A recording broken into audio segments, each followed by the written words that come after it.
gbogbo ènìyàn lórí àánú gbà o. torí kì í ṣe gbogbo ènìyàn lórí àánú gbà. torí kì í ṣe gbogbo ènìyàn lórí àánú gbà.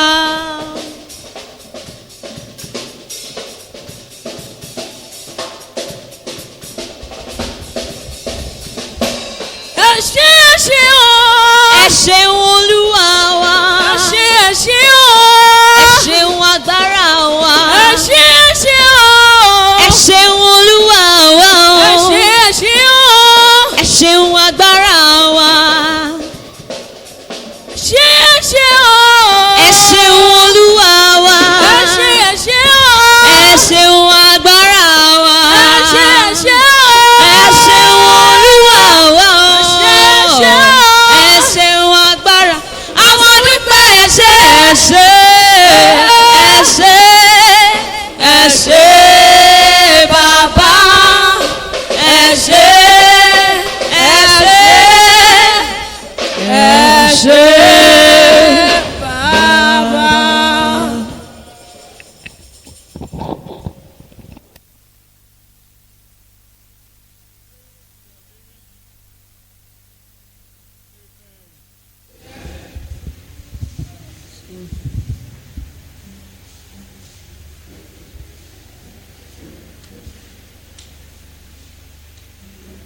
a fẹ́ wo a lè pè ní spiritual maturity, spiritual growth, but we want to go, there is a place tọ́lọ́run ti máa ń prepare ènìyàn for whatever I want to use it for. I call it God's preparatory class. When you appear before camera, in the olden ní àwọn camera eléyìí tó máa ń lò tẹ́lẹ̀ láyé àtijọ́ yẹn, ìgbà tó bá snap ẹni yẹn kí ló máa gbé jáde o, á gbé negative náà máa ń pè é. Praise the living Jesus. Àwọn mélòó la mọ nǹkan tí mò ń sọ? Okay, àwọn ọmọ ní sáìdì bíi pé tí wọ́n bá ya píṣọ̀ bẹ́lẹ̀ ní ayé àti lẹ́lẹ́ tó máa ń ṣe bẹ́ẹ̀, mo nígbà tí wọ́n bá yà tán kí ló máa gbé jẹ́ negative. So bí ó dẹ̀ ṣe rí fún gbogbo ènìyàn nìyẹn. So when you appear before God, you appear negative ni ó máa gbé jáde tí wọ́n bá snap rẹ̀. Ó dà pé nǹkan tí mo sọ iṣẹ́ ó ti yé wa bẹ́ẹ̀. When you appear before God, àwa tí a wà familiar pẹ̀lú ìwé Àìsáyà orí ìkẹfà, that is chapter 6. Ìgbà tí Àìsáyà tó rí Olúwa, kí ló gbé jáde? Àwọn olùkà Bíbélì. When Isaiah came face to face with God, what was the result? Isaiah 6. I'm taking things for granted that you know the place. Èmi rí Olúwa. Tí ó sì gbé ara sókè. Iṣẹ́ tí aṣọ ìgúnwà rẹ̀. Iṣẹ́ tí aṣọ ìgúnwà rẹ̀ kún tẹ́ḿpìlì. Sẹ́ráfù dúró lókè rẹ̀. Yes. Ọ̀kọ̀ọ̀kan wọn ní ìyẹ́ mẹ́fà. Ẹ jẹ́ ká lọ sí verse ẹjọ́ mo fẹ́ ká kà Psalm 5 verse 5. Nígbà náà ni mo wí pé. Ègbé ni fún mi. Nítorí mo gbé. Nítorí tí mo jẹ́ ẹni aláìmọ́ ètè. Mo sì wà láàrin àwọn ènìyàn aláìmọ́ ètè. Nítorí tí ojú mi ti rí ọba Olúwa àwọn ọmọ ogun. Praise the living Jesus. Hallelujah. So in that olden days láwọn old camera yẹn, immediately they snap you, negative ló máa mú jáde. Kó tó lè produce nǹkan tó dáa, they now take it to the dark room. They go and work on it. So nígbà tí Àìsáyà tó ń rí Ọlọ́run ní ojúkorojú kí ló gbé jáde o? Negative. That was his life. so ayé tí o bá ti bá Jésù pàdé tí o bá ti bá Ọlọ́run pàdé the unconverted the unbeliever so when you come face to face with God now negative ló máa gbé jáde. Praise the living Jesus. Hallelujah. He will come out with what? Negative. He will pronounce you sinner, unclean, corrupt, and unqualified for divine use. Ohun tí ó máa ń gbé jáde nìyẹn ẹnikẹ́ni kó má ṣàlàyé ṣe. Ó bá yẹ pé inú Adébóyè náà ti bí ẹ wá. Ìbá yẹ pé inú Àpọ́sítélì Babalá ni wọ́n ti bí ẹ wá. Anybody tó bá ti first encounter with God negative ló máa gbé jáde. So tẹ́nìyẹn bá fẹ́ wá dá ohun tí Ọlọ́run fẹ́ kó dà now he must go to that class he must go to that dark room yẹn ni a ti bẹ̀ sí produce yẹ. Do you know that the next leaders in the Christendom now they are in the dark room being prepared by God and wọ́n fẹ́ lọ develop fíìmù yẹn negative yẹn. So àwọn kan wà báyìí tó yẹ kó wọ́n wà ní dark room you will not see them roaming about ṣe blabla kàbí kiri wọ́n wà ní dark ibi tí Ọlọ́run tó ti obscurity that is the stage of obscurity you will be obscure nobody will know you nobody will reckon with you because you are in the dark room. Praise the living Jesus. Hallelujah. So that exactly nǹkan tó ṣẹlẹ̀ sí Mósè náà nìyẹn. God have decided to use Moses. If we read Exodus chapter 2, that is where we had the story of Moses when he was born, when he was adopted by the Pharaoh's daughter, when he was taken to the palace, his first outing, when he went for outing and he saw the Egyptians fighting the Israelites, and he fought on behalf of the Israelites, and he killed the Egyptian. Another day he went out. You know what he encountered? Praise the living Jesus. And the question they asked him, have you been to the dark room? Who made you? Where are you developed? It was just a raw material and it was unprepared. He has not been to the dark room. He has not been to the wilderness. He have no wilderness experience. That was the question they asked him. So the same thing don't share sí ọ̀pọ̀lọpọ̀ wa. We want to work for many people, even in the Christendom. There are people that want to become pastor, they want to become this and that. No problem. Tí o bá ti kọ́kọ́ wá, negative ló máa ṣe kí ni o, ló máa gbé jáde. Ó dìgbà tó dark room yẹn bẹ́ẹ̀ náà tí wàá lọ ṣe kí ni o, náà tí wàá lọ prepare. That was at the age of 40 when Moses came out. Ó ti ní vision yẹn.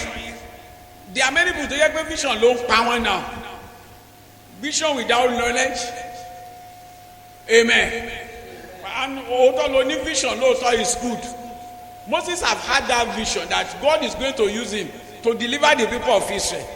But the vision was there, but it's unprepared. He have not been made. Wọ́n ti prepare. He have not been to the wilderness experience. Kò tí lọ sí school. It is true wọ́n rí ìránṣẹ́ pé ó máa da doctor. Though you don't go to medical school, you don't even pass through the elementary, you don't go to secondary school, you have not read. O ti kàwé ẹ̀. Ó wá base lórí dream tó ní yẹn àbí lórí vision tí ó ní. Dark room. Praise the living Jesus. When the doctor now become qualified doctor, private one ṣiṣẹ́ doctor yìí mọ̀ ṣẹ́ o. But he has been to what? Dark room. Jésù á ràn wá lọ́wọ́. So mo ní Jésù á ràn wá lọ́wọ́. So ìdí ayé David yẹn náà ni a fẹ́ Moses yẹn la fẹ́ lò. Amen. You know Moses was ready to die for the Israelites, and Paul in Romans chapter 9 verse 2 and 3. Ènìyàn kì í dédé bọ́ sírú ipò bẹ́ẹ̀ yẹn o. It's just not by accident.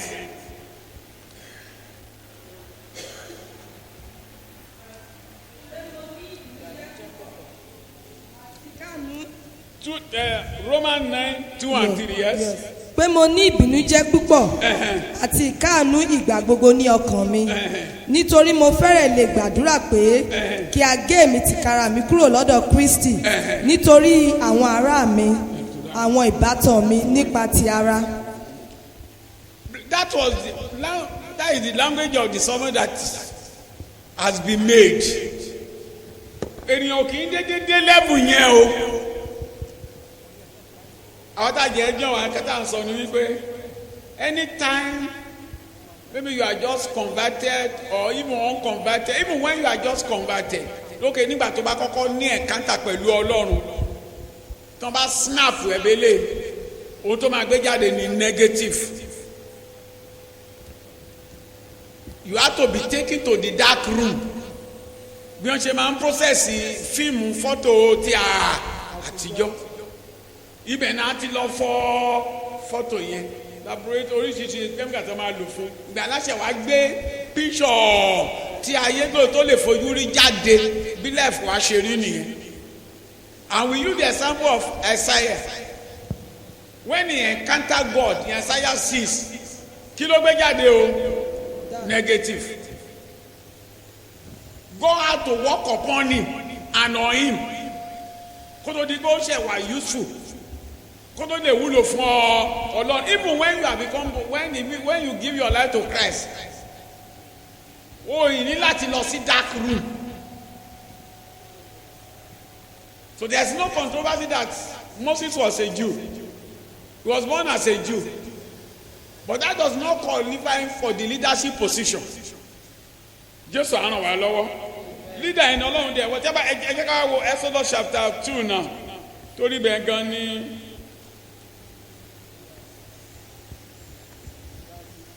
(11 to 15).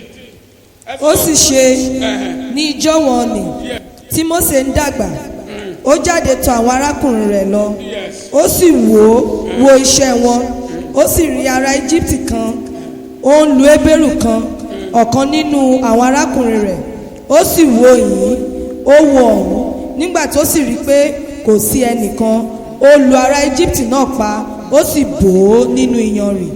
Nígbà tí ó sì jáde lọ ní ijọ́ kejì kíyèsí ọkùnrin méjì ará Hébérù bá ara wọn jà ó sì wí fún ẹni tí ó fíràn sí ẹnì kejì rẹ̀ pé èéṣe tí wọ́n fi ń lu ẹgbẹ́ rẹ ó sì wí pé ta ni ó fi ọ́ jẹ olórí àti onídàájọ́ lórí wa ìwọ fẹ́ pa mí bí o ti pa ará Íjíbítì. Mósè sì bẹ̀rù ó sì wí pé lóòótọ́ ọ̀rọ̀ yìí di mímọ̀.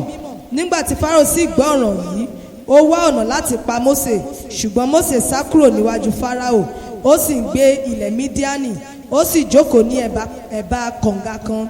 Ǹjẹ́ àlùfáà Mídíánì ní ọmọbìnrin méje wọ́n sì wá pọn omi wọ́n sì. ó ti tọ́ praise bọ́nà ń gbé Mósè lọ sí báyìí o dark room ibẹ̀ yẹn láti lọ prepare. So you are not being to the dark room. You as a Christian because you can become a mature Christian. Kó di gbọ́ Ọlọ́run lè máa lò ẹ́. Ní ìkórìtà tí Mósè wà níbẹ̀ yẹn, iṣẹ́ yẹn ò lè ṣe rere lórí ẹ̀, kò lè ṣe rere lọ́wọ́ ẹ̀. Apànìyàn, a máa pa ènìyàn ní. Iṣẹ́ yẹn ò lè ṣe rere lọ́wọ́ ẹ̀. Ìdí nìkan sọ pé who made you? Bolati made in what? Made in bolati ṣe. That room bolati develop ẹ. Wilderness bolati ta lo who made you? Who made you a prince and judge over us? Wọ́n tó sọ pé ó fẹ́ ṣe olùṣàgùn kéèyàn kó fẹ́ pa wá. Wọ́n fẹ́ kó àgùntàn lọ́wọ́ ẹni tó ń pa lọ́wọ́ pa ní pàgùntàn gbàgùntàn. How can you commit sheep into the hand of murderer? You have to go. O tí wọ́n béèrè lọ́wọ́ ẹ̀ nìyẹn. Ó wá bó ṣe ju ara ẹ̀ sọnù nìyẹn. Ó lọ sí kíni o. Ojú ọlọ́mọ ò ṣe kíni o. Kò tó. Kò sí pẹ́rẹ́ǹtì ẹ̀ ń bẹ̀. Kò sí ẹnì kankan ń bẹ̀. Kò mọ ẹnì kankan síbẹ̀. Ó já wá jẹ́ wilderness. You know wilderness tó bá mọ climatic condition of the wilderness ara àwọn desert àwọn Arabian desert yẹn you know ṣé mo ara nǹkan tó kọ́kọ́ ṣe fún àwọn ọmọ Jethro you know the fighting fún well àti fún omi ó lè jẹ́ pé bí omi kan ló máa wà ní gbogbo agbègbè yẹn so kì í ṣe ilẹ̀ tó dára kò wá accommodative kò wá conducive fún bíi ti ilẹ̀ Egypt omi wà ń bẹ̀ palace ló dẹ̀ ti kúrò yẹn o so you have to leave the comfort zone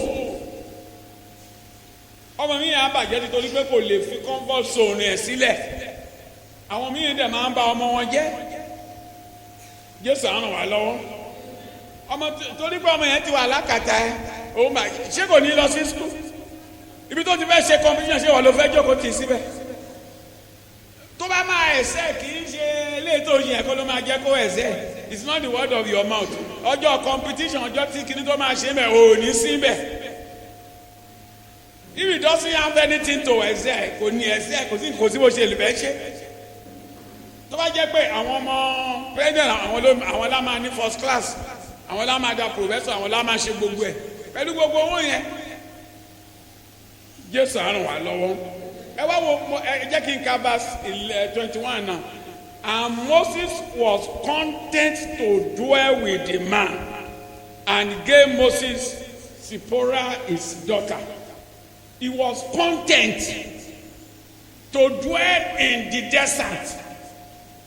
He was content to dwell with the strangers. He was content to be a servant. To be a iṣẹ́ tí ò ṣe rí nìyẹn o. He grew up in the palace.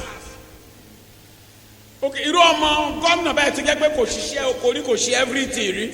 Imagine káwa sọ pé kó kúrò ní governor house àbí ilé palatial mansion tí bàbá ẹ̀ kọ́ káwa sọ pé kó wá lọ sí kí lorúkọ ẹ̀ káwa sọ pé kó wá lọ sí village kò sí iná kò sómi kò sí everything káwa sọ pé kó wá máa da ẹran.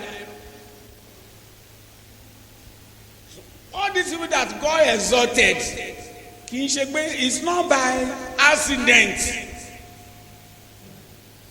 Ọlọ́run ò kì í ṣe partial. He was content to dwell with the man. Ó dẹ̀ ń ṣiṣẹ́ fún ó dẹ̀ ń bá dáná fún. He did not even mention his price. Kò dàbí ti Nabal tó béèrè lọ́wọ́ Jacob pé what is your price? Kò tiẹ̀ béèrè ó ṣàṣàkúrò ńbẹ̀ ó fẹ́ kọ́ ọgbọ́n ìgbà tá a bá ń lọ àrímọ́ pé all those things ló put together òun ló shape life ẹ̀ òun ló prepare. He was in God preparatory class. Many of us we are not been to that class. He was contented to live with that man and to remain there. Jésù á ràn wá lọ́wọ́ mo ní Jésù á ràn wá lọ́wọ́ so God Ọlọ́run máa ń fẹ́ kí a ṣe kí ni o kí a wà matured.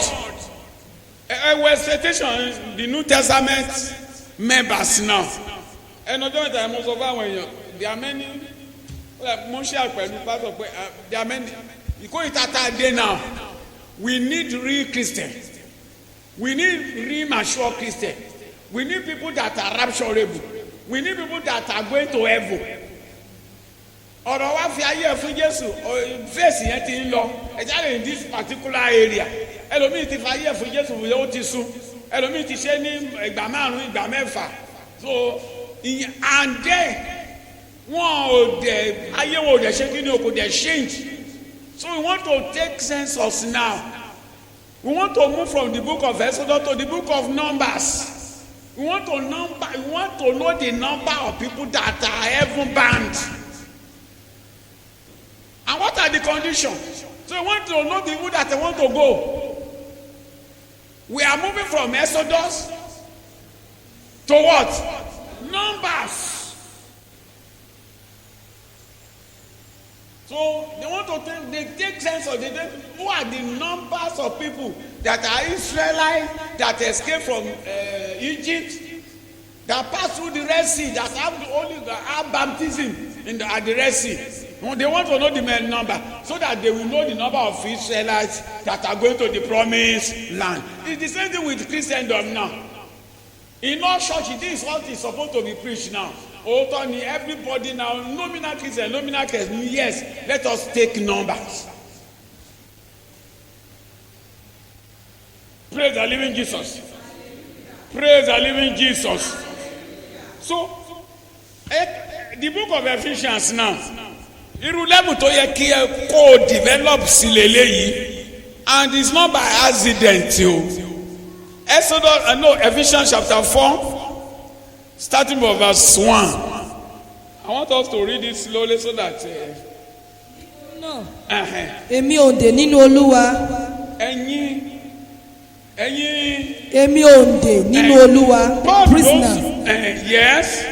Bẹ̀ yín pé kí ẹ̀yin kí ó máa rìn bí ó ti yẹ fún ìpè náà tí a fi pè yín. Ṣé ti gbọ́ bẹ́ẹ̀ yẹn o?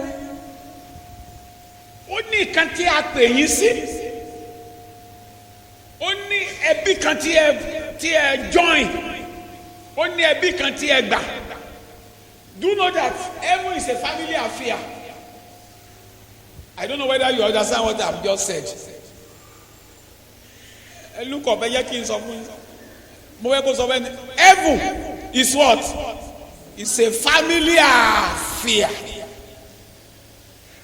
Your family kan pé ló máa lọ sí ọ̀run. Family Ọlọ́run. Àwọn tó jẹ́ ọmọ Ọlọ́run. So ẹrú ò ní lọ síbẹ̀. Wọ́n ní the servant. Wọ́n ní the slave. Only. Tí a gbọ́ difficult now. Ilé àwọn olówó servant máa wà ń bẹ̀. Ẹni tí ò kì í ṣọmọ family á ṣe kí ni o, á wà ń bẹ̀. Ẹni tá máa bá ṣe Ghana á wà ń bẹ̀. But heaven is a family affair. Just one family, one father. And the firstborn of that family is Jesus. It's a family affair. Kò sí pé bí mo tẹ̀ ń ṣe ọmọ ọbẹ̀, bó tẹ̀ ṣe ẹrú ni màá lọ máa bá wọn ṣe ń bẹ̀. Bó ṣe oko ni màá lọ bá wọn ṣán. Bó ṣe gardener ni màá lọ máa bá wọn ṣe. No. Heaven is not like that, yo. It's restricted. It doesn't accommodate any other thing. It doesn't accommodate any other category of people except children of God. It's a family affair. If you are not a child of God, you have no part in that heaven. So, mọ ìpè tí a pè é sí. You are called into a vocation. You are being recruited into that family. You are being adopted into that family. Àti sọ ẹ́ di ọmọdé ẹbí family yẹn. Wọ́n sọ pé ìpè tí a pè é sí yẹn bẹ́ẹ̀ o mọ̀ o. Tó kí gbogbo èèyàn ló mọ ìdí tó fi wá sí ṣọ́ọ̀ṣì. Kí gbogbo èèyàn ló mọ ìdí tó fi náwó sókè pé mo fi ayé mi fún Jésù. It's a very serious matter now. Stage tá a dé nìyẹn. Because Jésù ò ní pẹ́ padà wá. Afẹ́mẹ́yẹ àwọn tí a ready. Wọ́n ṣe ní airport nìyẹn. Gbogbo àwọn tó ra ticket.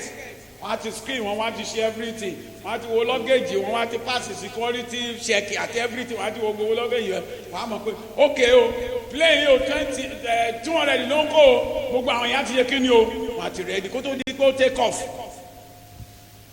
So we want to know the people that are ready. Praise the living Jesus. Only kilo so only walk worthy. Only gẹ́gẹ́ bí walk worthy of the vocation where we ye are called. Yes, ẹ máa kà á lọ hẹ́n. Kí ẹ̀yin kí ó máa rìn bí ó ti yẹ fún ìpè. Yes. Gbogbo. Ẹ máa gbọ́ àwọn kìíní ò kì í déédéé ṣẹlẹ̀. Unless you go to the preparatory class, you go to the wilderness. Unless you pass through what? Making. Unless you pass through discipleship. Unless you voluntarily release your leg for the yoke and you put the yoke on. In earnestness of heart, in meekness. wọlé Mósè by the time to pass through the wilderness experience ṣé ó tún lè máa lu èèyàn pa meekness yẹn ti wá ṣe kí ni o ó ti wá farahàn. With loneliness, meekness, and with with long suffering, yes. Inú tútù. Inú tútù, yes. Pẹ̀lú ìpamọ́ra. Ẹ máa gbọ́ bẹ́ẹ̀ yẹn o. Ẹ máa fi ìfẹ́ faradà. Wọn kì í dédé kọ́ ìpamọ́ra, ò kì í dédé balẹ̀ yẹn o.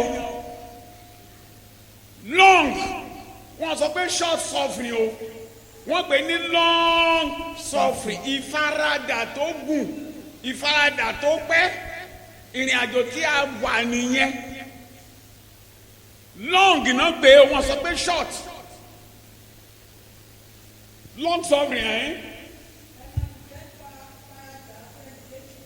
àti wọ́n sọ pé ìfaradà tẹ́ bá wo àwọn languages wọ̀nyí they are not palatable o they are telling you the conditions irú ayé tí a ṣe kí ló tí a wà it's just like the message tó our tap me mom I don't know whether many of us remember the message on Sunday. Àmì ló la remember la rántí cause ẹ ò rántí mọ́ ok àwọn màmá méjì tó ná òun báà náà ló yá tó ń jókòó tira mo ní àwọn màmá méjì ló rántí sẹ́ẹ̀ ó yí pé ó fi gbàdúrà ẹ ò tiẹ̀ gbàdúrà ẹ jẹ́ òkú tó tiẹ̀ ti ṣiṣẹ́ fún wa no ẹ ò àmì ló la a ò rántí níbí bó Eric.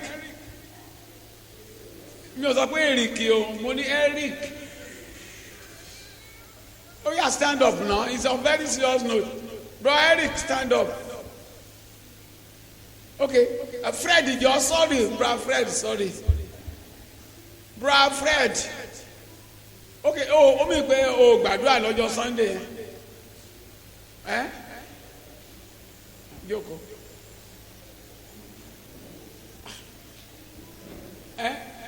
kí lẹ fẹ́ sọ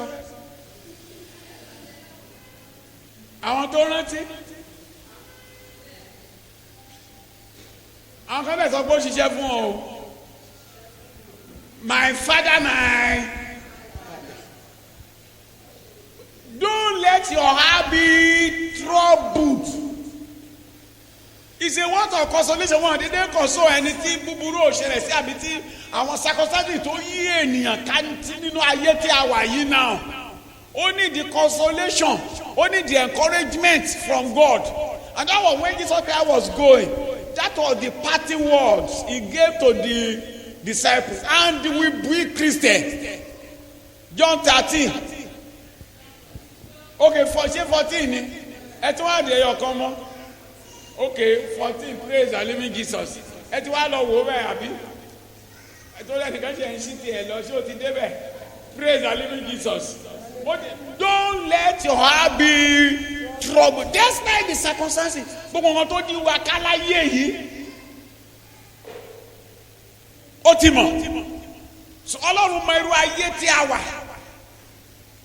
so wọ́n mọ̀ pé Christianity kì í ṣe jẹ̀kọ̀jẹ̀kọ̀ láì jẹ́ pé ọ̀sìn ẹ tí o jiná you will not be able to make it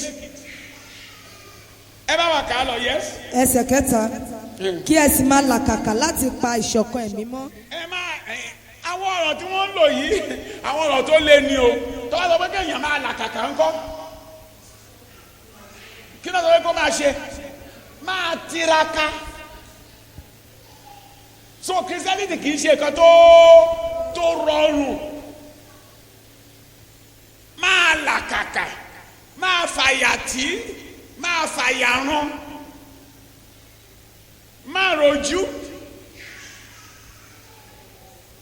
má rẹ̀wẹ̀sì má jẹ́ kó sún ẹ má jẹ́ kó rẹ̀ ẹ́ gẹ́gẹ́ bí má ṣàárẹ̀ gẹ́gẹ́ bó ṣe sọ fún wa ní ọjọ́ Sunday pé ayé búburú la wà ayé ìkà la wà ayé inú níbí ni la wà gbogbo tó yí wa ká pátápátá búburú ni àwọn èèyàn búburú ló yí wa ká àwọn èèyàn náà jọ ń tajà àwọn ló ń rajà lọ́wọ́ àwọn là ń rajà lọ́wọ́ wọn àwọn ilé tá a wà ilé burúkú ni. The world is becoming evil and evil. It's becoming corrupt and corrupt. And people are becoming more wicked and wicked. wọ́n bẹ̀ sí bring more innovation to wickedness. Oríṣiríṣi àwọn nǹkan àrà ni wọ́n bẹ̀ sí ń fi wickedness dá. Tẹ́lẹ̀tẹ́lẹ̀ wọ́n lè fọ́gi mọ́rẹ́ yìí oríṣiríṣi àrà náà fi ń pa ènìyàn. Now, agbọ́ last man tó pa ìyá ẹ̀ tó dẹ̀bẹ̀ sí sùtì tó fẹ́ fi ṣe oògùn owó at the age of 80 ó dẹ̀ lọ ó dẹ̀ ṣe oògùn ó dẹ̀ lọ sọ́dọ̀ bàbá lọ sí di ó létí ni pé ìyá ẹ̀ gangan ni kó pa o tó bá dẹ̀ ti pa kó bẹ̀ sí ń ba lò tó bá ti sùtì ọmọ 80 years ni oní last born kì í ṣe pé story ó wà ní gbogbo ó wà ní kíní ó wà ní ṣé ń pẹ́ àwọn kan wà tó láti jẹ́ pé Facebook nìkan ló mọ àbí WhatsApp a lè sọ pé robot paper gbé news gbé confam ibo ló ti ṣẹlẹ̀. So people are becoming what? Wicked and what? And wicked. Ẹ wọ ọmọ 18 years girlfriend yẹn fẹ́ ṣe birthday at the age of 16 ó dẹ̀ lọ jí owó mọ́tò yẹn mi ò mọ iye mo tún gbàgbé orúkọ mọ́tò yẹn millions of naira ẹ̀rọ ìléwọ́ tó rà fún is 100 and mi ò rántí mọ́ 100 and something mo ṣáà mọ̀ pé it's less than 200,000 lẹ́wọ̀ ẹ̀rọ ìléwọ́ tó rà fún ó tún ra àwọn other gift fún ọmọ 18 years òun pẹ̀lú girlfriend ẹ̀ ọmọ 16 years wọ́n wá celebrate ẹ̀ lórí Facebook ó dàbí wọ́n sọ pé wọ́n arrest ẹ̀ nígbà tí wọ́n ṣe wá describe the set ibi tó ti jí owó millions of naira ọmọ 18 years ó ra mọ́tò fún girlfriend ẹ̀ so irú ayé tí a wà nìyẹn o so that's why I say don't let your heart be troubled so Christianity náà bá ṣe jìnnà kò lè survive it cannot make heaven ó máa sún ó máa rẹ̀ yes ẹ kà á lọ yes. kí ẹ sì máa làkàkà láti pa ìṣọ̀kan ẹ̀mí mọ́ ní ìdìpọ̀ àlàáfíà ara kan ní bẹ àti ẹ̀mí kan àní bí a ti pè yín sí ní ìrètí kan ti ìpè yín olúwa kan ìgbàgbọ́ kan ẹ̀ka 7 yẹn 7 ṣùgbọ́n olúkúlùkù wa ni a fi oore ọ̀fẹ́ fún gẹ́gẹ́ bí òṣùwọ̀n ẹ̀bùn Kristi. ó ṣe wá sọ̀rọ̀ gift bẹ́ẹ̀ yẹn o so the conclusion now is that God always begin with your character that is ibi tá à ń lọ nìyẹn o nígbà tí Ọlọ́run fẹ́ lo Mósè kí ló kọ́kọ́ bẹ̀rẹ̀ pẹ̀lú o ìwà ẹ̀ torí ìwà yẹn ló máa bà gbogbo iṣẹ́ yẹn jẹ́ God always do what begin with your character praise the living God then work on your cunning nígbà tó bá ṣiṣẹ́ lórí ìwà ẹ̀ ìbínú ti ní ti Mósè ìdílé tó ti jáde ìdílé tí Mósè ti jáde no ìdílé tí Mósè ti jáde wọ́n ní ọkùnrin kan kúrò ní ìdílé praise the living Jesus mo ní ìdílé tí Mósè ti jáde ṣé kò sẹ́ni tó mọ̀ ọ́ ni mo ní ìdílé tí Mósè jáde ìdílé kan ní òun àti ìyá àti bàbá ẹ̀ kí la dẹ̀ mọ Léfì fún mo ní kí la mọ Léfì fún ìbínú la mọ̀ wọ́n fún Jésù àná wà lọ́wọ́ so God will first of all work on your character then on your cunning usually he does it in the obscurity dark room. The dark room of Moses was in the wilderness. Ibi wilderness ni Ọlọ́run ti lọ ṣiṣẹ́ lé lórí and he submitted when he was content to live with the man. Ọwọ́ wàhálà ò fẹ́ bẹ́ẹ̀. We don't want the dini. A ò fẹ́ pruning, a ò fẹ́ cleansing. Jésù àrùn wà lọ́wọ́. Ó dàbí àwọn ọmọdé tá a gbé egbò ní àtijọ́. ìyá àgbà yẹn bá tẹ̀ tó bá bá ẹ bo ó dẹ̀ máa pé tọ́wọ́n bá bo bẹ́ẹ̀ kò ní ṣe kí ni o kò ní jiná ògùn ò ní débẹ̀ àwọn kan ti kẹ̀ sínú tí wọ́n bá ń fi ewé bo kí ni o egbò wọn tí Èkìtì ń pè ní ojíjú. Praise the living Jesus. So nígbà tí Mósè tó wà ní this wilderness number 1 ibẹ̀ yẹn lọ ara èèyàn á ṣe wá balẹ̀ ojú á ṣe wá balẹ̀ àwa gentle wá bíi ti Isaiah wá gentle wá kò sí nobody make pronunciation over Isaiah kò sí èèyàn tó sọ pé ẹlẹ́ṣẹ̀ ni ẹ́ kò sí èèyàn tó sọ pé aláìmọ́ ètè ni ẹ́ kò sí èèyàn tó sọ pé o gbé ẹnu ara ẹ̀ ló fi ń ṣe kí ni o ẹ ò sọ ẹnu ara ẹ̀ ló fi ń nígbà tó amen if you want to know who you are come near to God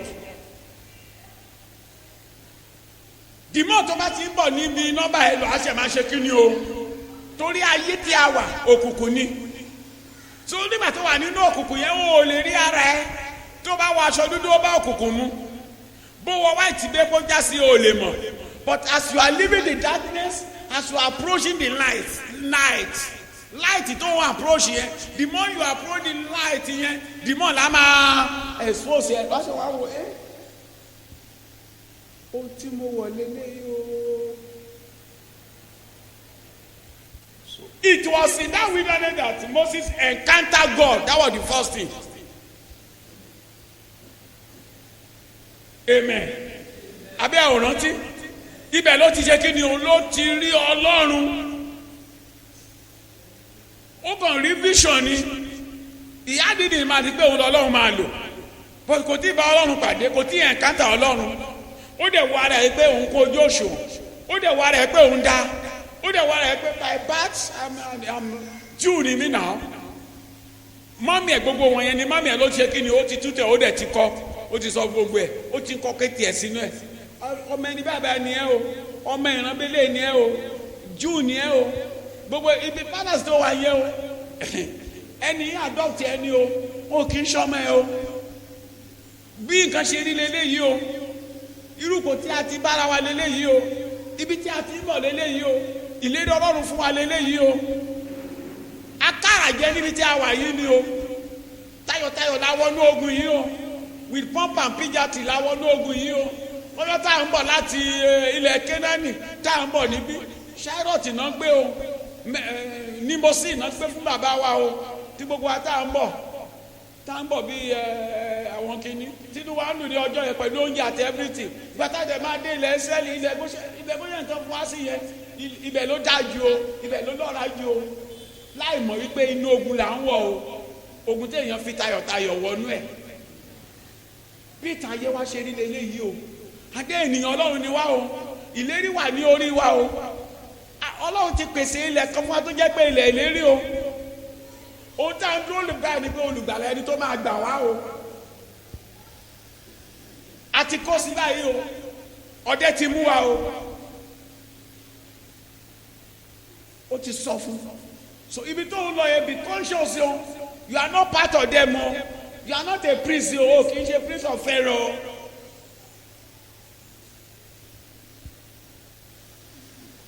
Royal priesthood ti ẹ yàtọ̀ o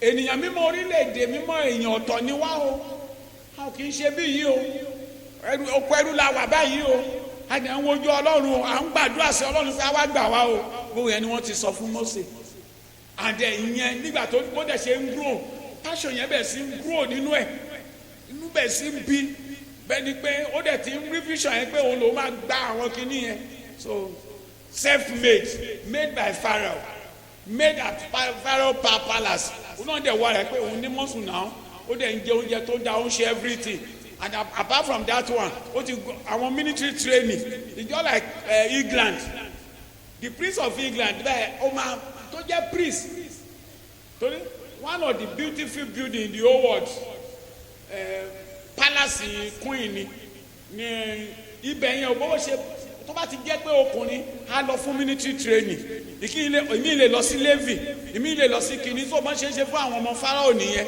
ìyẹn tó ṣe lè handle weapon àti everything wọ́n ti kọ́ ní gbogbo ẹ̀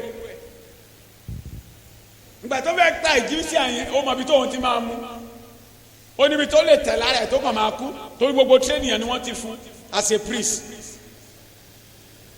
so kò gbà á ní ẹni ọ̀dà tì ó dẹ̀ jẹun dáadáa pẹ̀lú qualification ẹ̀ ló fẹ́ gbé lọ láti lọ ṣiṣẹ́ fún Ọlọ́run Ọlọ́run á sọ pé rárá you are disqualified flesh ló fẹ́ gbé lọ bẹ́ẹ̀ gbogbo iṣẹ́ tó yẹn bá tẹ̀ ti fi ẹran ara ṣe it's not acceptable to God it's already corrupted.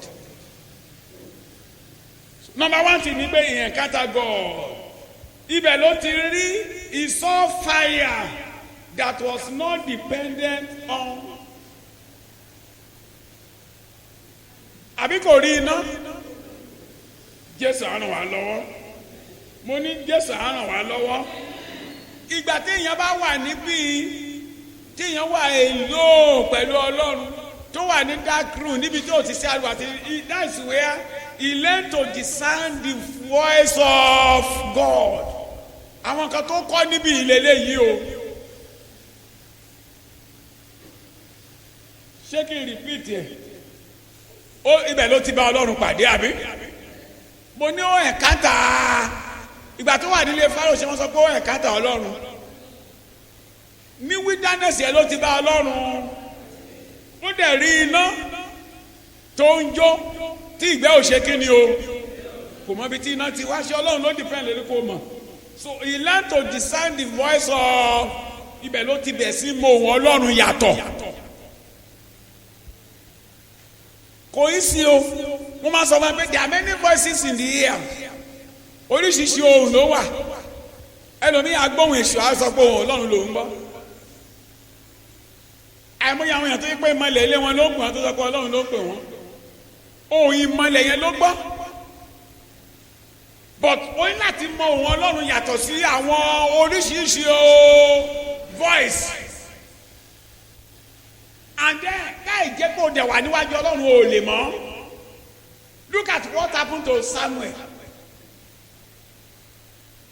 he was with this old man wọ́n dẹ̀ wá mú wá sílẹ̀ tó ẹgbẹ́ ọmọ mi yà á sá àbí àtẹ̀tí lọ́jọ́ àwọn ọmọ ẹ̀ láì wọ́n á ti bẹ̀rẹ̀ sí jèrè kúyè wọ́n á ti bẹ̀rẹ̀ sí toríṣiríṣi àwọn kọ̀ọ̀kan but kò kí kúrò ní ọ̀dọ̀ bàbá yẹn ẹlòmíì á sọ pé ẹni tí ó dùn náà ó sùn ẹni kò gbọ́n náà kò civilize kò jásì á dẹ̀ rọra sùn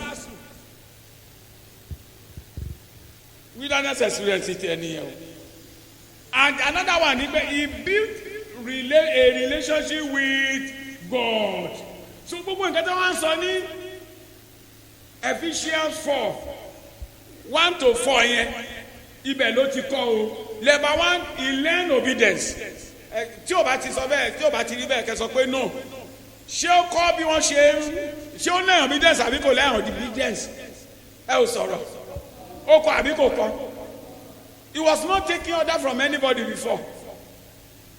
But for the first time ó kúrò ní ojú ọlọ́mọ òtó wàá kúrò lójú ọlọ́mọ òtó that is if you want to become anything at all.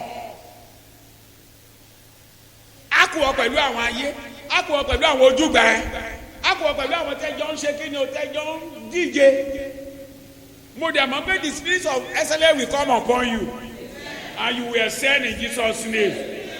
àwọn nǹkan tó kọ́ bẹ̀ ni pé he learned obedience. Ó wá di ẹni tó ń gbàṣẹ lọ́wọ́ ọ̀gá ẹ̀ wọ́n fún níyàwó gbà á ìgbà tá a máa ń jí leléyìí o he took over the kí lorúkọ ẹ̀ rearing of the animals he took over he become a shepherd ó nígbà tó máa jí á dẹ̀ omi lọ á dẹ̀ ṣe everything á dẹ̀ tún kó wọn padà. And he will now be taking order from what? Jethro. Ọmọ palace tẹ́lẹ̀. Tẹ́gbẹ́ tó bá ń lo àwọn bodyguard tá máa ṣe kí ni o tá máa tẹ̀lé kò ní fọwọ́ kan. He doesn't take anything. touch anything. Sífà kí ló lùkọ́ ẹ̀ golden spoon ni but now ó wà ní ojú ọlọ́mọ o he had to learn what bó ṣe ń obey. Number 2 he learn endurance àbí kò ní faradà ẹ ò sọ̀rọ̀ ìbáṣà kúrò ń bẹ̀ náà. So he also learn perseverance. Number 4 dedication. Number 5 royalty, the hard work.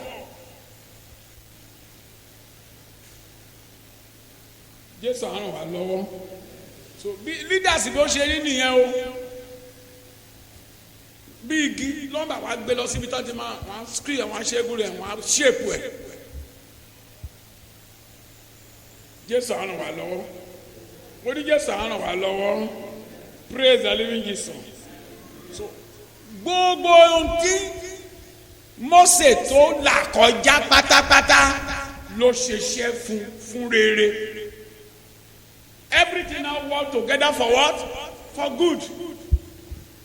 So whatever you are going through, eventually we work together for you, for good. Ó bẹ̀ sí faradà for 40 years he was there. Jésù àná wà lọ́wọ́. Kí ni àwọn kan tí Mósè àwọn kan tó wá jẹ́ plus fún now? Most of them ni ó wà palatable. Number 1, Moses was born into Hebrew family as slave. Gbogbo àwọn ọmọ tí wọ́n bí ní ilẹ̀ Ísírẹ́lì ńgbà yẹn torí they have turned all the Israelites into slaves.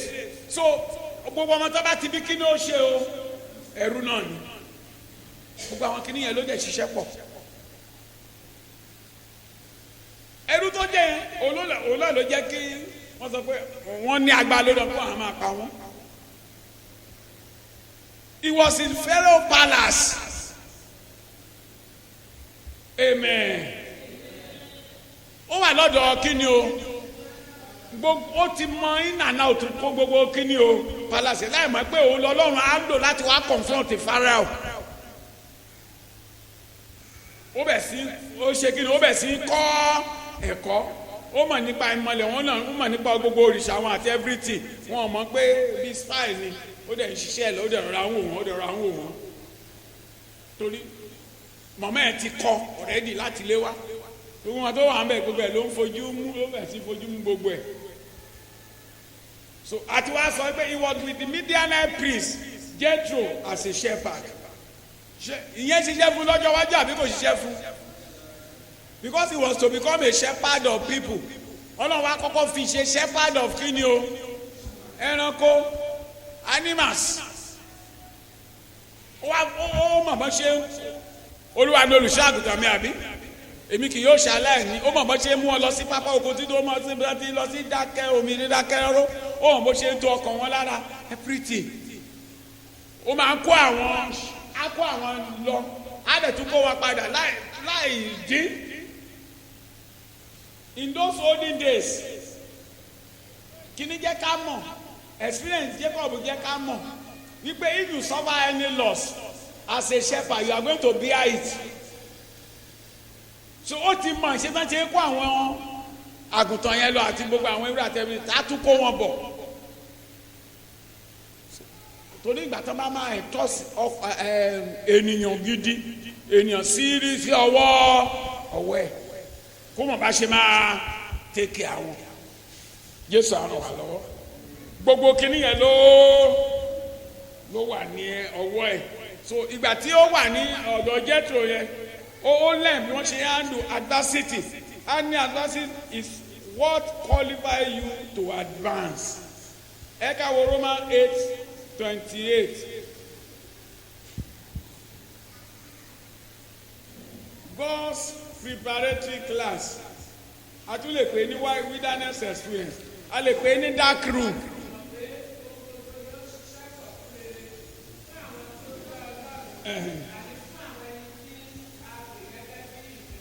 Yes, ever can he? Yes. Everything. Ṣé kò sẹ́yìn ẹni tí Mike wà lọ?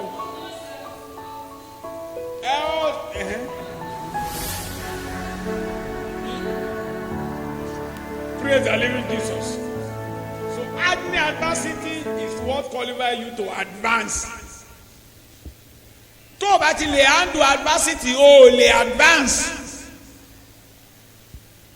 So today experience is tomorrow wisdom. Ohun tó ń experience rẹ̀ á wá di ọgbọ́n fún ẹ, á wá di ìmọ̀ fún ẹ. Ohun tó ń là kọjá báyìí, Jésù á ràn wá lọ́wọ́ lórúkọ Jésù. Amen. Praise the living Jesus. Mo ní praise the living Jesus. So vision lélẹ́yìí o. Even when you have vision like Moses, you have to go to where? Dark room, preparatory class. My vision, you have to share clear. Another thing is, before that can catch a vision, it must be born in the heart of a person. Moses ló kọ́kọ́ rí vision yẹn. Wípé àwọn ọmọ Ísírẹ́lì wọn á kúrò pé òun lọ́lọ́run máa lò, but kò tí qualify. Ọkàn yẹn àkọ́kọ́ develop ní ọkàn yẹn vision yẹn wà á kọ́ ṣiṣẹ́ lé lórí ọkàn ẹnìkan ló ti máa ń ṣe kí ni o ló ti máa ń bẹ̀rẹ̀. Amen. Praise the living Jesus. Mo ní praise the living Jesus. So wọ́n sọ nípa ẹnìkan níbí. Amen. Wọ́n pè é ní David Livingstone. So wọ́n ní pé ẹnìkan lórí ní vision yẹn ló kàn sọ wípé there is a continent, a dark continent, no light, no gospel. Ẹnìkan ló ní vision yẹn sí ọkàn, but ìyẹn ló ignite fire in the life of Livingstone. wọ́n sọ pé wọ́n di time pé I want to go to that place. Bí vision ṣe máa ń fọ́ọ̀n nìyẹn. Ó ń gbọ́ ẹnìyẹn ń sọ fún Robert Moffat ni wọ́n gbọ́ ó ń sọ fún that's a dark continent, no gospel, no light. Wọ́n ti gbọ́ ìrere, wọ́n ti ṣe everything and they are perishing. Amen. So nígbà tó káàsì vision yẹn, so record ó sọ fún yín pé he travel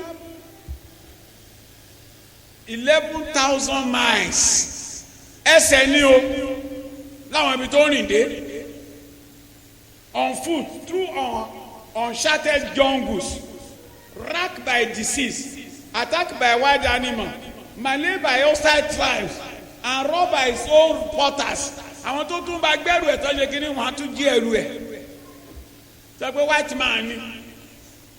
He marched on with his Bible, preached the gospel and fight slavery, planted the seed of emancipation both Britain and America. Jésù àrùn wà lọ́wọ́. Wọ́n sọ pé in May 1873 irú ẹni tó ṣe irú yẹn kó má jiná ó láti jiná gẹ́gẹ́ bí kìrìsìtẹ́nì. Mo ní tó ṣé ó lè ṣe irú nǹkan tó ṣe yẹn ẹ ò dá mo ní tó lè ṣe irú nǹkan tó ṣe yẹn. In 1873 he was found dead on his knees in a dilapidated hut in an obscure African village. Orí eékún ẹ̀ ló kú sí níbi tó ti tún ìtasí tó ti ń gbàdúrà. Jésù á ràn wá lọ́wọ́. Mo ní Jésù á ràn wá lọ́wọ́.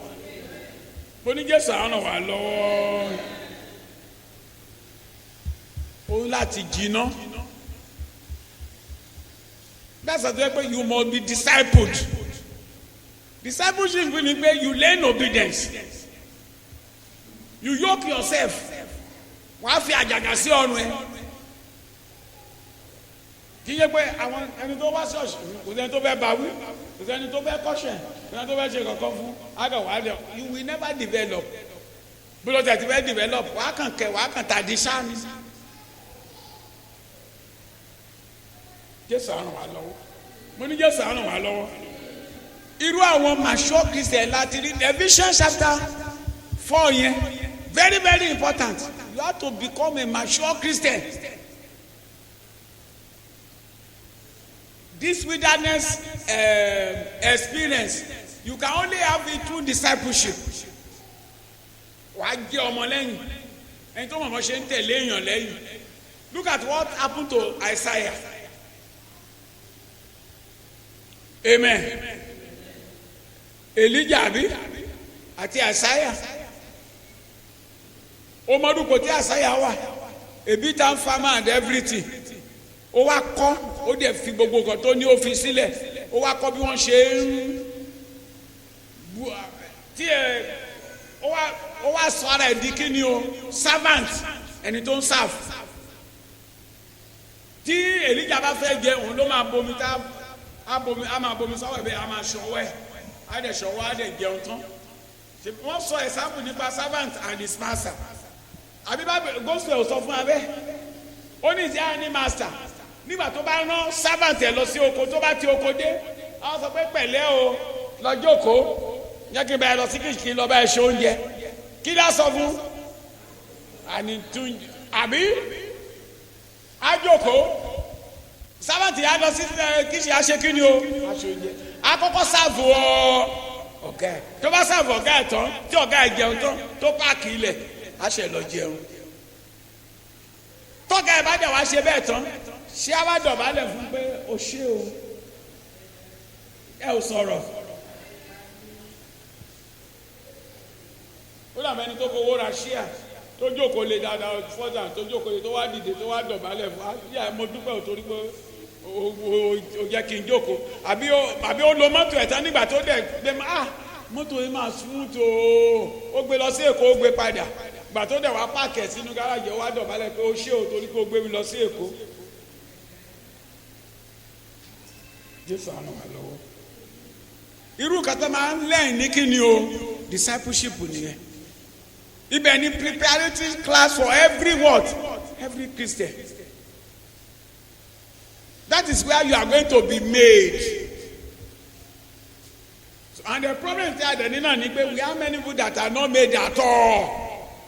tó yẹ pé wọ́n wọ iṣẹ́ ìránṣẹ́ at the age of 40 but ní stage tí kí lórúkọ ẹ̀ wọ́n ní àwọn èèyàn mi ń ṣègbè tí torí pé wọ́n ṣe kí ni o wọ́n ò ní kí ni o but ìmọ̀ tún pa àwọn kan báyìí o mo ní ìran ọ̀hún gan mo ní ìran tún pa àwọn kan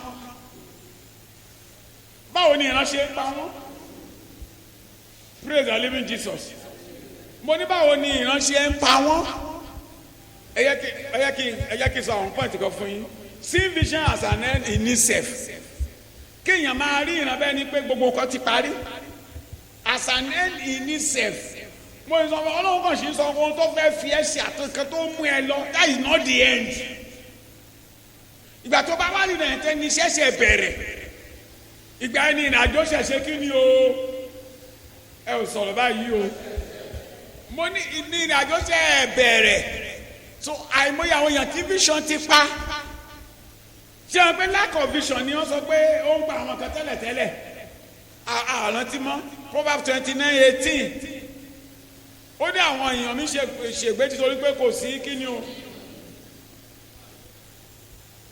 but ìran pa àwọn kan they see vision they see as end in itself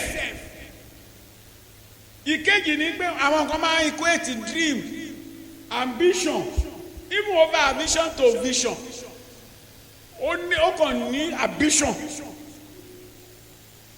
even ìmí 40 ambition our equate sí kí ni o vision another thing tí ìran fi máa ń pa ènìyàn ní pé refusal to go to the dark room for development that is the wilderness ìyẹn máa ń pa ènìyàn ìmí number 4 tó máa ń pa premature exposure nígbà tó máa ń develop negative film yẹn ní kiri tó bá lọ expose ẹ nígbà tó yẹ kó ẹsẹ kí ló bá ṣẹlẹ̀ sí o ẹ ò sọ̀rọ̀ amẹ́lòlá àrí negative àgbà nígbà ayé ìgbà yẹn tá a bàjẹ́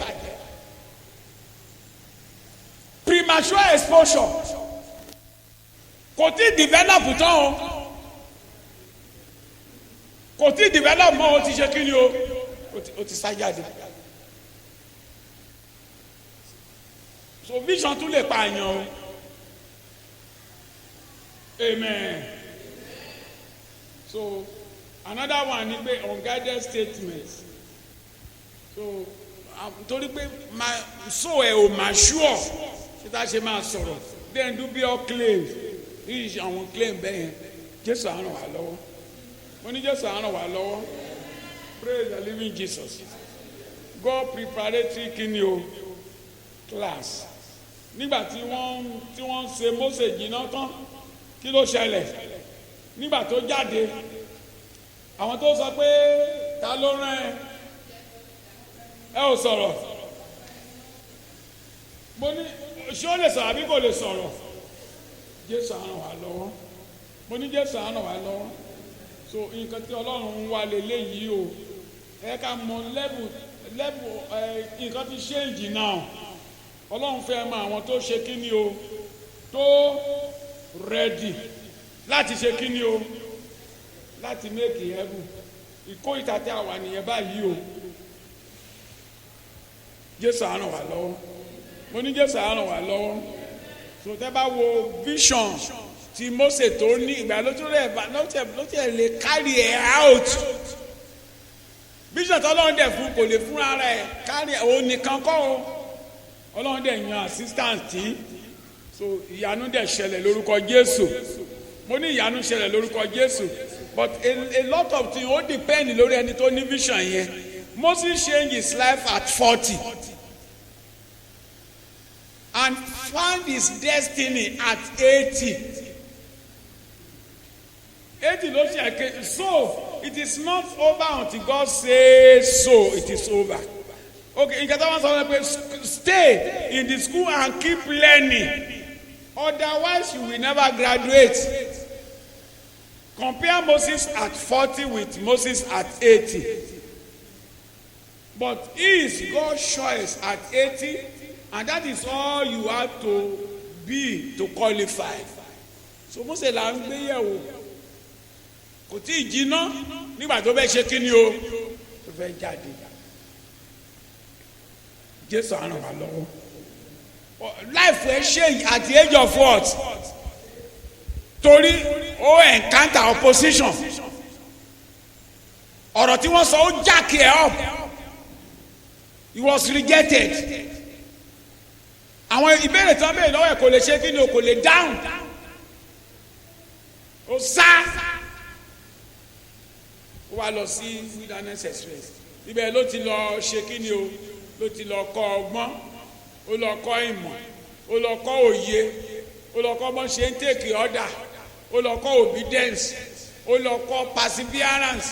Ó lọ kọ́ endurance. Ṣé mo pé Jethro yẹn náà prince náà ni o ó tún lọ kọ́ bí abẹ́ni yẹn náà ṣe ń rù. Ṣé mo pé Jethro yẹn came handy nígbà tí concerning administration ṣe àrántí. So irú ọ̀dọ̀ experience ẹni tó ní experience náà ló wà lọ́dọ̀ ẹ̀ ẹlòmíì ò wà lọ́dọ̀ ẹni tó ní experience kọ̀ọ̀kan ó lè yẹ pé experience àdúrà gbígbà àti àwẹ̀ gbígbà nìkan lẹ́nìyẹn ní but Jethro ó mọ̀ nípa administration nígbà tó wá kí Mósè tó rí mọ́ pé ó dé níbi irú àárọ̀ Mósè dẹ̀ ń ṣe káàsì títí dílé fi ó ní wá jẹun ní èrò ti pọ̀ ó ní wá jẹun ẹ̀wọ̀ wọn kíw wọ́n lọ pé wọn kì í ṣe mélé wàá para ẹ̀ ní àwọn 70 nínú àwọn 70 yẹn ó yá you impart on them lára àwọn spirit tó wà lára ẹ̀ you release it upon them so àwọn tó wá yàn yẹn náà wàá wá kó àwọn kọ̀ọ̀kan sí ẹni tó jẹ́ pé ó lè manage 10 ẹni tó lè manage 20 ẹni tó lè manage 50 ẹni tó lè manage 100 so ẹni yẹn náà wá máa ṣe kí ni o náà máa rí òun ló máa jẹ́ pastor wọn eléyìí tó bá wá lé àwọn máa mú wá sí ọ̀dọ̀ ẹ̀ irú ẹni tó ní experience bẹ́ẹ̀ ni Mósè wà ní ọ̀dọ̀ ẹ̀ so kẹ̀rí jẹ́ tó kẹ́ dánadáná lásán rárá o he was a prince in his own land ṣe ó jẹ́ olórí ó jẹ́ leader ní ìlú tiẹ̀ ọ̀dọ̀ bí tí Mósè tó gbé dàgbà nìyẹn o. Jésù á ràn wá lọ́wọ́. So you also need a mature Christian to develop. Ẹni tó máa kọ́ ẹ so that you can grow. So God will help us in Jesus' name. So we are in Bible study.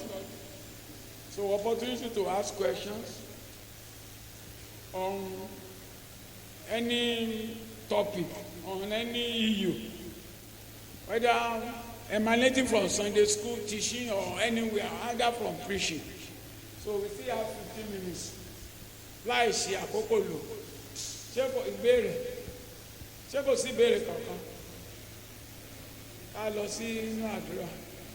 Ṣé kò sí ìbéèrè? Mo rí ẹnìkan, ṣé ẹyọ nìkan ló ní ìbéèrè? 2, àwọn méje náà la máa gbà láàyè o. Yes, number 1. Hallelujah.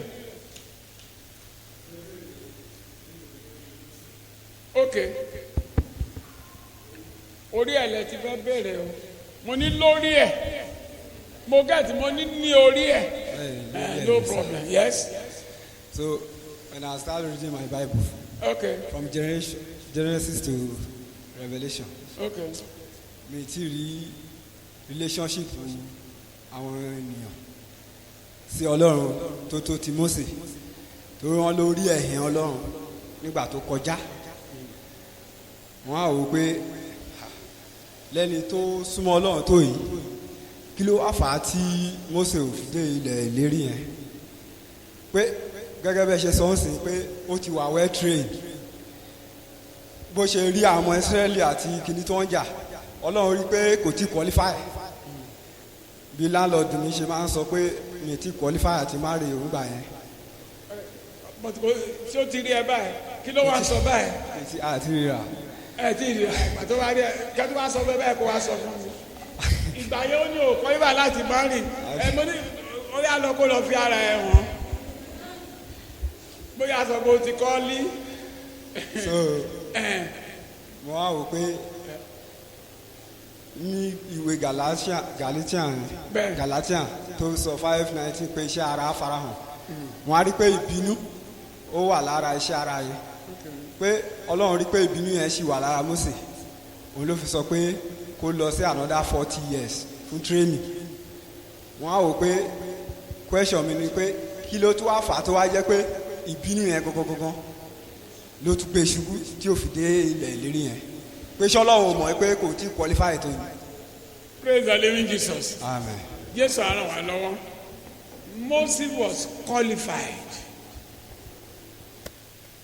Tí o bá wà qualified, gbogbo exploit tó ṣe ní ilẹ̀ Egypt, do you understand now?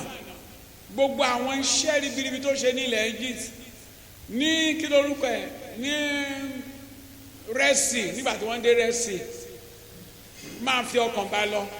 Ṣé wọn pé on many occasions ló interceded for the Israelites. There was a time tó sọ pé kọ́lọ́run kó ṣe kí ni o, kó mú òun lọ. Praise the living Jesus. Ó qualify láti kó lead wọn. Ohun tó yẹlẹ̀ ni wípé there is a difference between the Old Testament and the New Testament. Ní Old Testament, wọn ẹran ara yẹn is not wọn kì í crucify díẹ̀. Ṣẹ́gẹ́tì bẹ́ẹ̀ wọ́n máa ń put ẹ̀ under ni, wọ́n á suppress ẹ̀, wọ́n á put ẹ̀ under. Ṣẹ́gẹ́tì bẹ́ẹ̀ wọ́n á dethrone ẹ̀, wọ́n á jẹ́ kí Ọlọ́run kó máa jọba. But ìgbà kan tó bá láyè láti ṣe kí ni o, gbórí sókè. But that's àti jẹ́ pé most of the heroes of the Old Testament kò sí kan tí ò ní but. Look at Abraham. Look at Elijah. A lot of them láwọn old, ṣé òun fọlọ́ nǹkan tí mo sọ náà, old heroes. Look at David. Nígbà tó jẹ́ ẹ wo orí ẹ̀ṣẹ̀ tó ṣe yẹn, ṣé ẹ mọ̀ pé was he doing it repeatedly? Mo ní ìgbà mélòó ló ṣẹ̀ ẹ́? Ẹ ò sọ̀rọ̀, mo ní ìgbà mélòó ló ṣẹ̀ ẹ́? Ẹ̀ẹ̀kan yẹn ní kíní yẹn ru sókè. But in the New Testament now, praise the living Jesus. In the New Testament now, ohun tí Ọlọ́run recommend fún ẹran ara ni crucifixion. And that was the reason why Jesus even went to the cross. Ẹran ara yẹn ló lọ kàn mọ́ àgbélébùú. And when you crucify something, it doesn't live. Ó kú nìyẹn. So wọ́n recommend yìí pé ká suppress ẹran ara náà. Wọ́n recommend yìí pé ká ṣe kí ni o ká compromise pẹ̀lú ẹ̀. Crucify it. Nǹkan tó ṣẹlẹ̀ nìyẹn. It was he made heaven. Ọlọ́run fúnra ẹ̀ ló mú lọ. Kò sẹ́ni tó máa ń bẹ̀rẹ̀ àgráǹdì ẹ̀. Ọlọ́run mú lọ ni. Ọlọ́run fúnra ẹ̀ ló dẹ̀ ṣe òkú ẹ̀. O tó kàn sọ pé okay máa bọ̀ nínú ilé. Not that okay it's just like okay you are a bricklayer now. Mo send ẹ lọ pé kó lọ ṣiṣẹ́ kan. Not that you are not qualified. O wá make a mistake kan. Wọ́n sọ pé ó dàbẹ̀ ni kò tí ń rẹ̀ ẹ́. Okay máa bọ̀ nílé. Mo á mọ ẹ ọyá máa bọ̀ nílé. Mo á mọ ẹ wá sí ilé. Màá sọ pé okay kẹlòmíì kò parí iṣẹ́ yìí. Kò síjà láàárín òun pẹ̀lú Ọlọ́run. Praise the living Jesus. Pé ó dàbẹ̀ ni kò tí ń these are the people tó yẹ kó tí ń provoke ẹ̀ tẹ́lẹ̀ tí ó dẹ̀ bínú. Mo ní ó plead débi tó sọ pé kí Ọlọ́run kó pa orúkọ rẹ nínú ìwé ìyè iṣẹ́ tó fi máa pa àwọn ọmọ Ísírẹ́lì rẹ. So ó dàbí pé ó ti wá gẹ́gẹ́ bí ẹran ara yẹn sì wà ń bẹ̀ gẹ́gẹ́ bí ẹran ara pé ó ti wá ń sọ pé òkè bro Fred máa bọ̀ wá sí mi Ọlọ́run dẹ̀ rọra mú lọ. Ó dẹ̀ sọ pé òkè ó tún fún ní privilege pé ó yá ẹni tó máa mú lélẹ̀ ìwọ ni kó pray fún ó yá transfer gbogbo kìíní ẹ̀ sí ara ẹ̀ kò sí ìjà ṣé ìjà wà lọ́hùn àárín àti Ọlọ́run bẹ́ẹ̀ yẹn. tó wáyé kó ṣe ìwúlà lọ seven Ọlọ́run á sọ fún ó dà kó ó ti ń rẹ̀ kìíní yẹn ti fẹ́ máa routine they are now ó ti dé point ibi tó lè gẹ́gẹ́ bí ẹlẹ́ran ara tó lè ṣe kíni o tó lè gbé mọ́ Ọlọ́run dẹ̀ wá sọ pé máa bọ̀ gbé iṣẹ́ yẹn fún ẹlòmíràn Jésù ràn wá lọ́wọ́ so Nàìjíríà báyìí wọ́n lè sọ pé ok wọ́n lè sọ pé fẹ́ẹ́ o ti try tó ó dè jí ti fi ẹ sílẹ̀ fún ọmọ kẹ́hìn wọ́n sọ pé it's not kì í ṣe pé wọ́n sọ pé ẹni pé Mósè ò dáa. Jésù ràn wá lọ́wọ́. So he was ably qualified to do what God asked him to do. But at that particular stage, answer máa bọ̀. Ọlọ́run dẹ̀ mú lọ sí ọ̀dọ̀ ara ẹ̀. Àbí success ojú yẹn lọ. The only thing ni pé kò mú ọdẹ ilẹ̀ lórí kò náà wàá máa rú. Ibùgàn Joshua tó mú ọdẹ ilẹ̀ lórí gan. How many ilẹ̀ lórí yẹn ló gbà kó ló di pé ó kú? So there are many territories unconquered and many towns and everything tó yẹ pé kò tí ì borí. Assignment yẹn kan lọ́lọ́run fún Joshua at the end of the day ìgbà tó yẹ pé àwọn ibi tí wọn ò tí ì gbà yẹn wá bẹ̀ sí káàsì lọ́tọ̀ wá pín fún wọn lórí pépà ìwà oníkàkọ́ alọ́bẹ̀ sí wọn máa jà fún títí ẹ̀. Jésù á ràn wá lọ́wọ́. So praise the living Jesus. Sorry mi ó yà abẹ́fẹ́ okay. Praise the living Jesus. Hallelujah. À ń sọ̀rọ̀ nípa spiritual maturity or maturity growth. Daddy, ẹ sọ kankan ẹ ní heaven is a family affairs, right? Èmi wá fẹ́ sọ nígbà tí a wá ka that book of Ephesians chapter 4 tá bá wá wo chapter 2 verse 2 yẹn. Ó ní pẹ̀lú ìrẹ̀lẹ̀ gbogbo àti inú tútù pẹ̀lú ìpamọ́ra ẹ máa fi ìfẹ́ fara dà á fún ẹnìkejì yìí. Now my question goes thus. Now as a church and we have two people in the church. We have the followers and the disciple. Now Daddy, can we say the followers or the disciple are they partaking in the family affairs? Can we say the disciple? Let me put it this way. The disciple, are they partaking in the family affairs in the sense that irú ẹ̀kọ́ wo àwa tá pè ara wa ní ọmọlẹ́yìn, irú ìfaradà wo la lè faradà fúnra wa, nítorí pé kò tí ì ṣẹlẹ̀ ní olúkúlùkù wa, a ò tí ì gbé wa ìwà yọ gẹ́gẹ́ bí ẹ ti kọ́ wa wípé kí Ọlọ́run kó tó lè mọ̀yàn, kó tó lè make èèyàn, wọ́n máa kọ́kọ́ deal with his or her character. Now as a disciple, we call ourselves a disciple. Mélòó nínú wa la lè fara dà fún ọmọ ẹnìkejì wa. Then another thing is this, sir. Irú ẹ̀kọ́, especially the children now. Tá bá wo nǹkan tó ṣẹlẹ̀ ní ìjẹta, and one of the students is from Ejoba High School. The 3 students, they were from Ejoba High School. Tí wọ́n kidnap ìkan nínú wọn. Wọ́n kidnap ọmọ doctor. Wọ́n lọ sí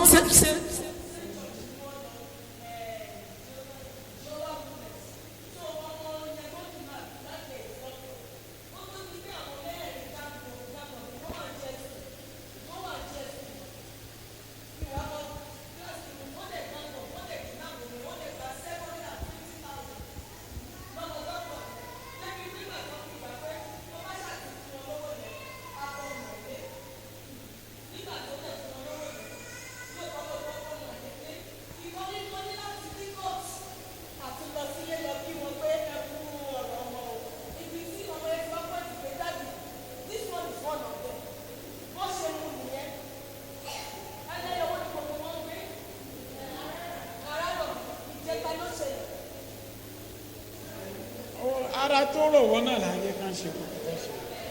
He says, yes, kí ni wàá ní question báyìí, kí ni question? What is amen? Money, what is the question now? The question is that. Then number 2 ni wípé torí ó pín yẹlẹyẹlẹ. Even though ó ṣẹlẹ̀ ní sàkání mi, most àwọn films táwọn ọmọ wa ń wò is very very unbearable in the sense that Díọ́lá mi ní láti sọ wípé òun fẹ́ lọ lé babaláwo. Ó sọ fún àwọn ọ̀rẹ́ pé mo ní ilé babaláwo wà pé òun fẹ́ pé wọ́n ṣe ìṣòro fún mi. Pé mo wá pé kí àwọn ọkùnrin lè lọ́ọ̀bù. Ó sì ká so this film ó corrupt kan. Wọ́n mọ ní láti bèrè lọ́jọ́lá. A ní láti wọ́n ní fíìmù ló ti. Torí most of the things they will watch it fún wa fẹ́. Ilé babaláwo náà lọ máa ń lọ sí àbíkọ́ lọ sí ilé aláfa àbíkọ́ lọ sí. Jésù àrùn wà lọ́wọ́ ẹ ṣe. Àwọn mélòó àsìjọba ẹ̀, àwọn mélòó la lè fara dà á fún ọmọ ẹnìkejì wa lọ́wọ́ lákòókò tí a wà. Praise the living Jesus. Mo ní praise the living Jesus. Amen. Amen. A ti sọ fún wa tẹ́lẹ̀tẹ́lẹ̀. Ayé ó ti ṣe kí ni o? Ó ti bàjẹ́ tán. Especially Nàìjíríà. Gbogbo àwọn tó jẹ́ pé àwọn school start age báyìí títí dé àwọn tó wọ university at everything ẹ máa wọ́n ládùúgbò no work no anything tẹ́tẹ́ naija bet oríṣiríṣi kan tó bá ti jí láàárọ̀ pẹ̀lú phone at everything kò síṣẹ́ kankan náà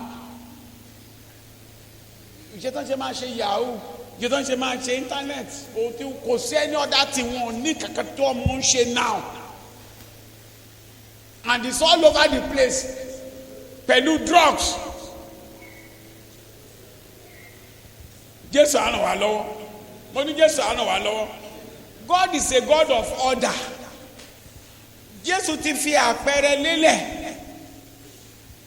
tẹ́ bá wo ìjọ ní Acts of Apostles mo kọ́ their church of disciples their what church of disciples. Jésù gan bẹ̀rẹ̀ àwọn tó ń tẹ̀lé Jésù ló lè kọ́ Jésù àwọn tó ń tẹ̀lé Jésù àwọn ló lè kọ́ bí Jésù ṣe ń ṣe lára àwọn tó ń tẹ̀lé wọn lè tẹ rárá fẹ́ dìde nígbà tí ọ̀dọ̀ ọ̀gá wọn ni wọ́n wà rárá wọn kì í ṣe bẹ́ẹ̀ ara tírénì nìyẹn bí wọ́n ṣe lè kọ́ ni mò ń sọ fún ẹ̀yin o.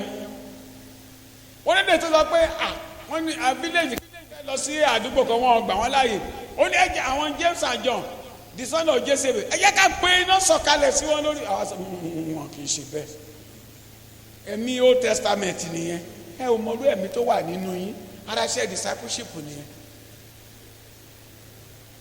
so irú àwọn tó bá tẹ̀lé Jésù bẹ́ẹ̀ yẹn ló lè kọ́ Jésù irú àwọn yẹn ló lè dé level yẹn òun la sọ pé wọn kì í dédé dé level yẹn láì jẹ́ pé èèyàn sign láì jẹ́ pé o gba yóò kí ẹ sí ọrùn ẹ opportunity yẹn dẹ̀ máa ń wà.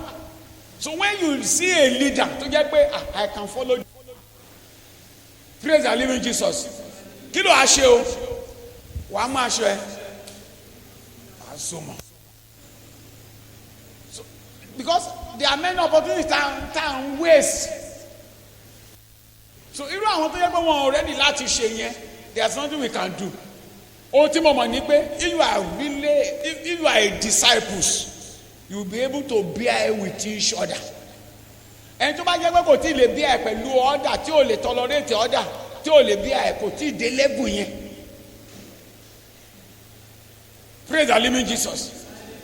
irú level kò tí ì ṣe kí ni o kò tí ì dé level yẹn. in the family affair kì í jẹ́ pé wọn kì í jà jẹ́ pé wọn kì í sọ̀rọ̀ kì í jẹ́ pé ìjà lè ṣẹlẹ̀ nǹkan lè ṣẹlẹ̀ but ó ní ṣe tí wọ́n ṣe máa ṣe kí ni o tí wọ́n ṣe máa handle ẹ̀. kò sí ẹbí tí wọn ò ti ní disagreement ẹnìkan lè sọ pé ẹ jẹ́ ká wò ó belé ẹnìkan lè sọ pé ẹ jẹ́ ká wò ó belé ṣebí Peter fa àdáyọ tó dẹ̀ bẹ́ẹ̀ tí Jésù wa sọ pé rárá ara ṣe discipleship gọgọgọ nìyẹn. So problem tí ìjọ ní báyìí ni pé we have church attendance, we don't have church of disciples. So iye àwọn tó however few they are tó ń gbára wọn tó ń gbà gẹ́gẹ́ bí disciples tí wọ́n dẹ̀ ń follow Jésù tí wọ́n dẹ̀ ń kọ́ Jésù tí wọ́n dẹ̀ tún kọ́ nínú ayé àwọn ènìyàn tí wọ́n ṣe àwòkọ́ṣe àwọn mìíràn wọn tẹ̀ fẹ́ they don't want to hear anything. That's the problem of the church now.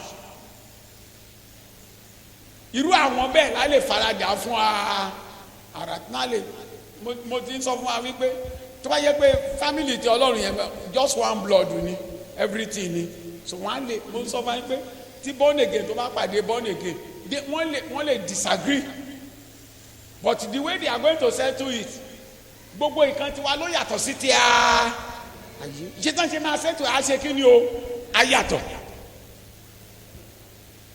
Jésù á ràn wá lọ́wọ́ mo ní Jésù á ràn wá lọ́wọ́ so bó ṣe rí gangan nìyẹn ayé yẹn ẹ̀sálẹ̀ Nàìjíríà ó ti bàjẹ́ sínú pátápátá ẹ bẹ̀ sí wo àwọn bọ́ọ̀sì rẹ̀ máa kóra wọn kò síṣẹ́ kò sí anything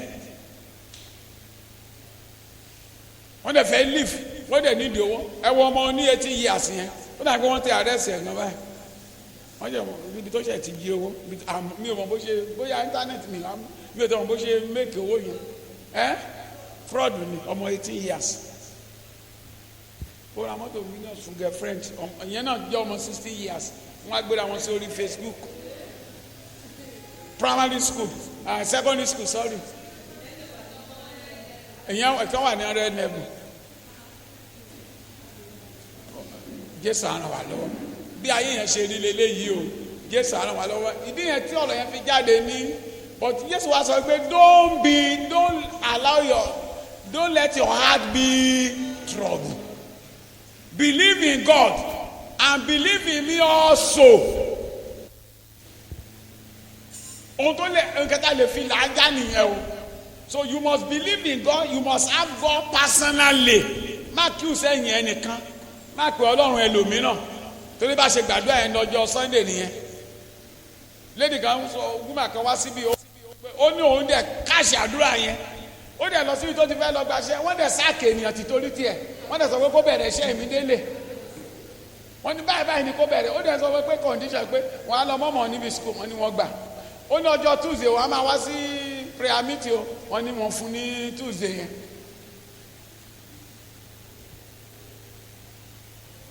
Wàá mọ Ọlọ́run yẹn personally and you be able to call him my father. tó a dẹ̀ fẹ́ gbà kan lọ́wọ́ ẹ̀ wàá wá gbà in the name of Jesus. ọlọ́run láti wà personal sí ẹ. don't kill on any man kill sí báàkì anybody. ọlọ́run mi ọlọ́run rẹ Jésù á ràn wá lọ́wọ́. ẹ ká dìde dúró. mo ti mọ̀ ọ́nà iye yìí náà.